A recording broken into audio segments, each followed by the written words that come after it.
আসসালামু আলাইকুম প্রিয় বন্ধুরা, আশা করি সবাই ভালো আছেন। আমি মোহাম্মদ আব্দুল হাফিজ সরকার, ইংলিশ মেলার একজন শিক্ষার্থী। আমি এখানে যা শিখছি তার চেষ্টা করছি আপনাদের সাথে কিছু শেয়ার করার জন্য। বন্ধুরা, আজকে আমরা যে বিষয়টা নিয়ে আলোচনা করব সেটা হচ্ছে সাপোজ টু।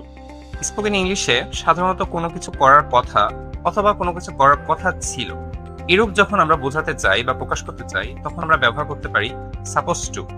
এটার স্ট্রাকচারটা এরকম হয় যে subject plus be verb plus suppose two, ভার্বের বেস ফর্ম প্লাস এক্সটেনশন। অর্থাৎ এখানে বি ভার্ব প্রয়োজন মতো ব্যবহার করা যায়। যেমন যদি কোনো কিছু করার কথা থাকে তাহলে এটা প্রেজেন্টে বি ভার্বগুলো আমরা ইউজ করব, আর যদি কোনো কিছু করার কথা ছিল সেক্ষেত্রে আমরা পাস্ট ফর্মে বি ভার্বগুলো ইউজ করতে পারি। তো বন্ধুরা, আমরা দুটো এক্সাম্পল দেখতে পারি। I am suppose to go to Dhaka next Friday, so I will not be able to attend your birthday party.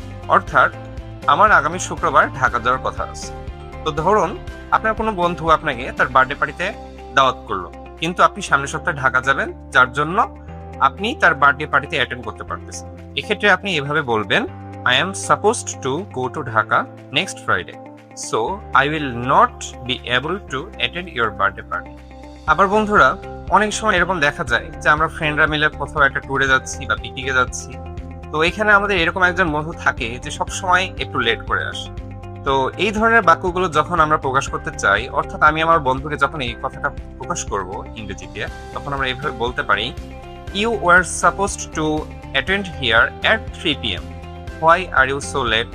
অর্থাৎ তোমার তো এখানে 3টায় আসার কথা ছিল, তুমি দেরি করলে কেন? তাহলে বন্ধুরা, আমরা পরিশেষে দেখতে পাই যে সাপোজ টু আমরা সেই সকল অর্থে ব্যবহার করতে পারি যে আমার কোনো কিছু করার কথা অথবা কোনো কিছু করার কথা ছিল।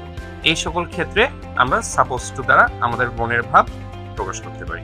তো ধন্যবাদ বন্ধুরা, আজকে এ পর্যন্তই। আসসালামু আলাইকুম।